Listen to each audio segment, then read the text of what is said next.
For centuries, the Temple of Solomon has stood at the crossroads of myth, religion, and secret knowledge. Scholars analyzed its blueprints. Theologians revered its holiness. But mystics saw something else.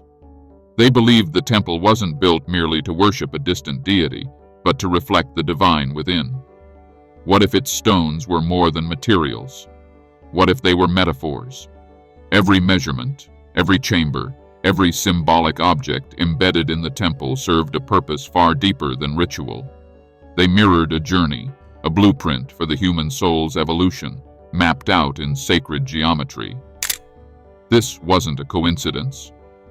The dimensions of the temple correspond eerily with esoteric systems like the Kabbalistic tree of life and the 7 energy centers described in ancient Eastern traditions. The outer court represented the physical body and waking consciousness. The inner court symbolized the emotions and spiritual aspiration. And the Holy of Holies? That was the crown, the point of divine union, where the soul touches the infinite. Passing through the temple wasn't a physical act. It was a metaphor for ascending layers of awareness, from base instincts to divine realization.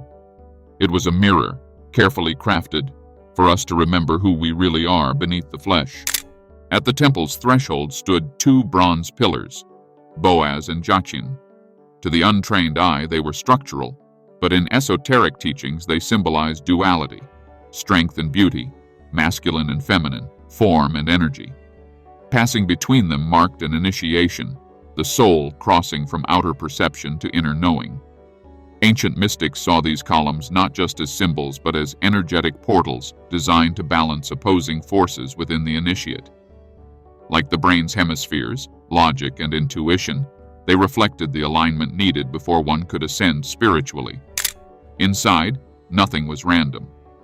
The temple's layout was infused with sacred geometry. Proportions matched the golden ratio, reflecting harmony found in nature, from pine cones to galaxies. Each room served as a symbolic chamber of consciousness. The deeper one entered, the more elevated the internal state became. Walking through wasn't a ritual, it was a recalibration. The temple was a spiritual mechanism disguised as architecture. It didn't just house sacred acts, it performed them, and those who walked its path were being quietly transformed by design. The temple's inner chambers were designed not just to hold space, but to guide the initiate inward. As one moved deeper, they encountered increasing silence, darkness, and intentional emptiness. This wasn't a flaw, it was the design. Silence strips away distraction. Darkness awakens the inner eye. Emptiness prepares the vessel. These chambers mirrored the stages of meditation, from sensory withdrawal to inner stillness to illumination. The deeper you walked, the less you saw, but the more you felt. This progression was no different from the soul's path in ancient mystery schools. The Holy of Holies, the innermost chamber, was not lit by natural light. It contained no statues, no imagery, only the Ark of the Covenant, a symbol of divine presence. The lack of ornamentation wasn't neglect, it was intentional minimalism. To reach that space was to face yourself, stripped of ego, identity, and noise. You didn't find God in decoration, you found God in absence. The temple taught this through silence, through geometry, through nothingness. Because only in that stillness could you hear what was always there. If this path speaks to something ancient within you, subscribe and tap the bell to keep walking it with us. The Holy of Holies wasn't just a sacred chamber, it was the mirror of the crown chakra, the seat of divine union in the body's energy system. In mystical teachings, the temple wasn't separate from the human form, it was its reflection. The outer court aligned with the root and sacral energies, grounding us in survival and identity. The inner court resonated with the heart and throat, where emotion and truth meet. And the Holy of Holies mirrored the crown, where silence opens to the infinite. The structure itself was a spiritual anatomy, laid out in stone. This connection wasn't accidental. Ancient initiates believed that walking through the temple was a rehearsal for inner ascent. By aligning with the temple's flow, one harmonized with their own spiritual circuitry. It was a cosmic feedback loop, external architecture activating internal evolution. The deeper one entered the temple, the more subtle the resonance became. It wasn't louder, It was quieter, like a frequency tuning itself to the stillness where the divine can whisper. The temple's construction followed not only sacred geometry, but sacred timing. According to ancient texts, it was aligned with celestial cycles, the solstices, equinoxes, and star positions. These alignments weren't decorative. They synchronized the temple with cosmic rhythms, making it a living interface between Earth and the divine. When light entered the structure at specific times of the year, it wasn't just illumination, it was activation.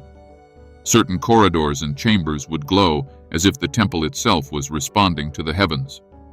This was intentional. The builders understood time as a tool of initiation.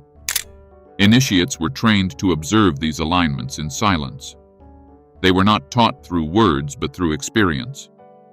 The shifting light was a lesson. The rising stars were a clock. The temple was a calendar for the soul, reminding each seeker that their inner journey was reflected in the sky above. To walk its halls at the right moment was to awaken ancient memory. It was never just a building, it was a conversation, between stone and starlight, between matter and meaning. Some believe the temple's power was lost with time, but it was never in the stone alone. It lived in the initiate's inner experience. The temple was not meant to last as a monument. It was meant to be remembered as a map, a pattern to be rebuilt within. Every sacred structure that followed, from cathedrals to mosques to mandalas, echoed its template. The geometry, the silence, the light, all pointed inward. The real temple was never destroyed.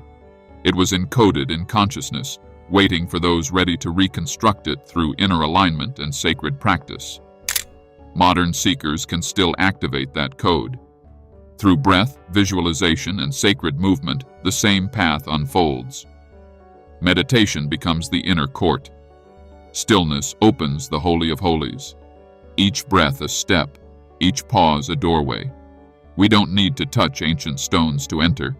The temple is already here, within the body, mapped in the soul. And when we remember it fully, it activates. Just as it did thousands of years ago, in silence, in rhythm, in divine precision. The wisdom encoded in Solomon's temple was never meant for one culture alone. Its essence belongs to no religion, no nation. It speaks the universal language of the soul's ascent. That's why parallels appear across traditions. 7 gates in ancient Mesopotamia, 7 chakras in Indian yogic science, 7 heavens in Islamic cosmology. The number was not random. It represented stages of purification, layers of perception. The temple didn't invent this system. It reflected it, like a mirror crafted in stone, reminding us of what we already carry deep within. Those who walked its halls weren't worshiping in the modern sense. They were aligning, preparing, cleansing. Their steps were ritual, their silence a method. The temple was both teacher and test, inviting seekers to remember what the world forgets. In today's noise, we think wisdom is complex, but the temple whispered the opposite. Simplicity is sacred, alignment is power, silence is truth. We don't need to look outside. We need to tune in to the temple that never needed walls to exist. In truth, the Temple of Solomon was never just a structure. It was a transmission, a message across time, speaking to those ready to listen, not with ears, but with inner awareness. Its stones may have crumbled, but its blueprint endures, not on scrolls or blueprints, but in human consciousness. It teaches not through sermons, but through alignment. Every step inward was a step toward remembrance. And what we were meant to remember is this: the sacred is not far. It lives inside us, waiting. When we meditate, when we breathe with intention, when we walk in silence, we activate what the ancients knew. The temple is not history, it is invitation. It reminds us that awakening is not about adding more, it's about removing what isn't real. When noise fades, when stillness grows, when awareness sharpens, the architecture reveals itself, not in stone, but in soul. And if you've made it this far, perhaps something ancient has stirred in you, something that was never lost, only forgotten. Until now. What if the temple was never meant to be found in the world, but remembered within you?